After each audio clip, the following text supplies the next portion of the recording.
Elle est la conscience de la gauche italienne, journaliste, écrivaine. Luciana Castellina fut députée communiste, puis chef de file de la gauche prolétarienne au Parlement italien.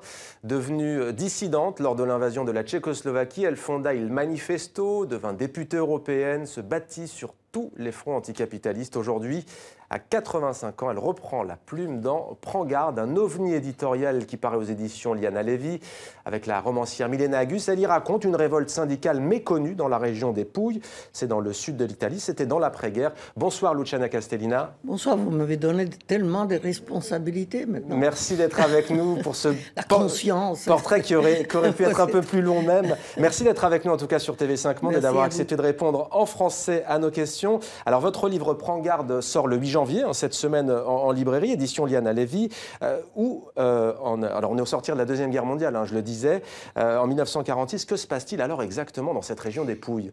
Vous savez, c'est une région où on a eu une histoire un peu particulière, et donc méconnue par l'histoire officielle, parce qu'en Pouilles, on n'a pas eu d'occupation allemande, dans le sens que les Alliés sont arrivés tout de suite, en 1943, et donc, qu'est-ce que c'était là? Il n'y a pas eu l'antifascisme.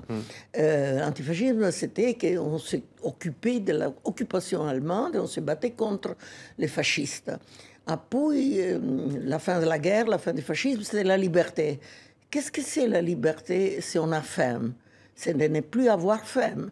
Et qui te donne ces problèmes? Ce sont les grands propriétaires terriers qui ont affamé la population. Donc, une guerre civile brutale des deux côtés qui ne pouvait même pas comprendre pourquoi il y avait des alliances pour faire la lutte contre les fascistes. Les fascistes, c'était les agraires, c'est tout.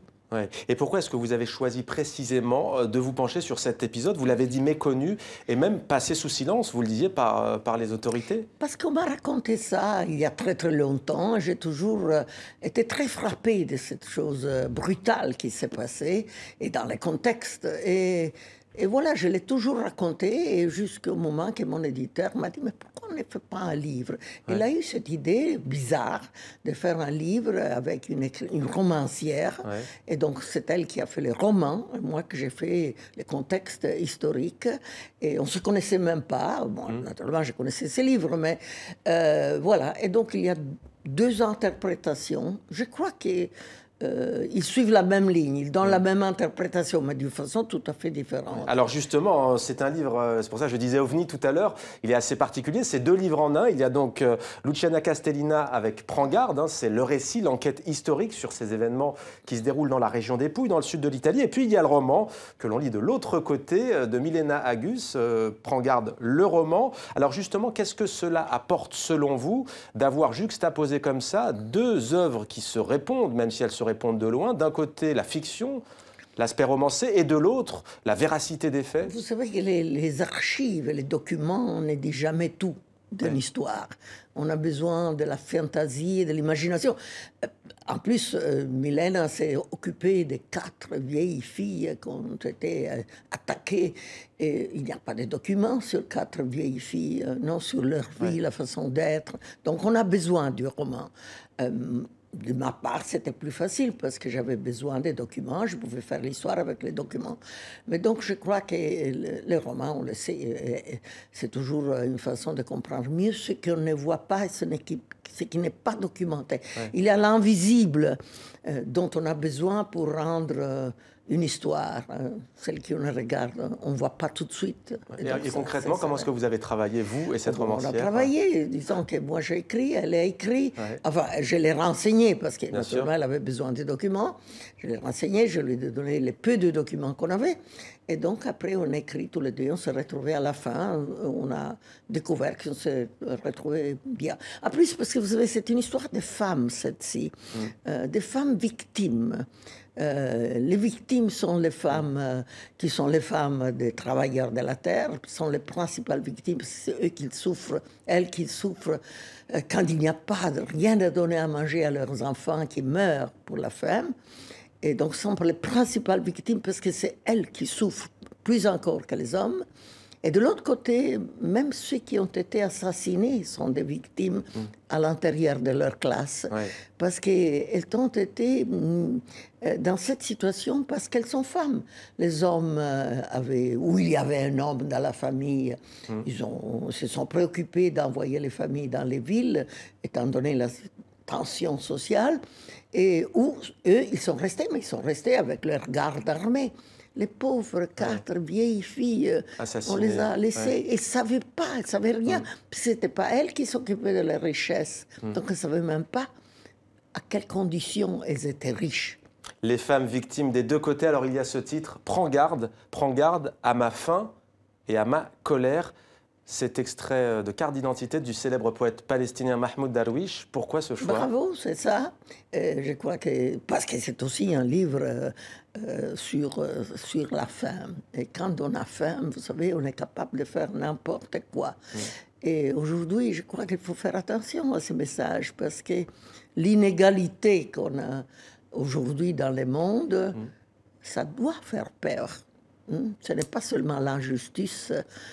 Donc, on a de dire moralement, il ne faut pas qu'il y ait cette injustice. Il faut aussi avoir peur de cette injustice. C'est ce que ça nous dit 70 ans après cette révolte populaire? Voilà, il y a des gens qui ont faim. Quand je découvre en Italie qu'il y a 4,5 millions de personnes qui n'ont pas assez à manger, c'est la faim. Alors, votre vie s'articule autour de 2 pôles, si l'on peut dire, l'écriture et l'engagement politique. Quelle a été pour vous l'expérience la plus fructueuse? Bon, écoutez, moi j'étais journaliste comme vous savez, je n'étais pas écrivain. J'ai commencé à écrire tard dans la vie, des livres, et je l'ai fait parce que j'ai vécu tant de choses. Et donc, moi, je n'écris pas des romans, moi j'écris ce que j'ai connu dans la vie. Donc, l'expérience politique était absolument essentielle pour pouvoir écrire des livres. Et donc, les deux choses sont inséparables. Alors aujourd'hui en Europe, l'alternative aux partis de gouvernement à la droite et à la gauche, c'est ce qu'on appelle les partis europhobes, populistes. Ce sont les termes utilisés par les grands médias pour les désigner. Comment expliquez-vous ce phénomène et l'absence d'une gauche alternative en Europe? Écoutez, moi je pense que ce qui est aujourd'hui le véritable problème, on parle beaucoup de la crise de la gauche, etc. Ça existe, c'est évident. Mais c'est qu'il y a une crise de la démocratie très, très grave. En Italie, elle est plus forte qu'ailleurs, mais elle existe partout. C'est-à-dire que la démocratie s'est réduite à Facebook, non? On peut dire « I like it »,« I don't like it »,« je l'aime pas ». Et après, tout est fait par quelqu'un. Alors la démocratie, c'est pas ça. La démocratie, c'est d'avoir un pouvoir délibératif, c'est-à-dire de participer à la délibération. C'est pas seulement de dire oui ou non, ça me plaît ou me plaît pas. Et voilà, c'est cette participation qui n'existe plus.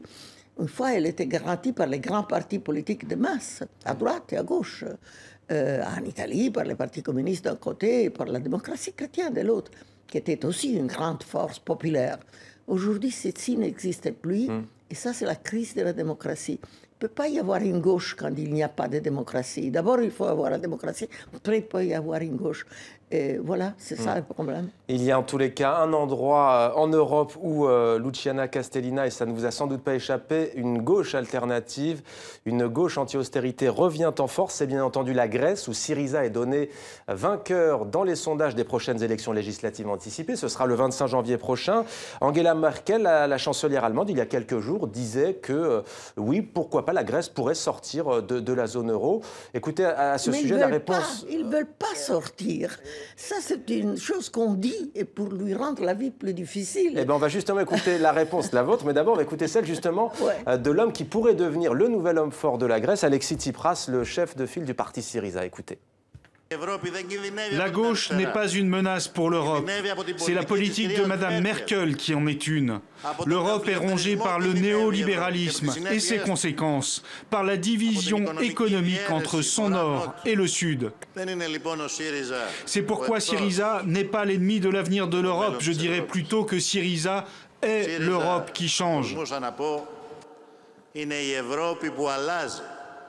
Syriza est l'Europe qui change. Est-ce que vous êtes d'accord avec lui? Oui, je crois qu'il y a aussi un économiste français très connu qui s'appelle Piketty, qui a dit l'autre jour, le danger, c'est pas Syriza, c'est Merkel. Et je suis d'accord avec Piketty.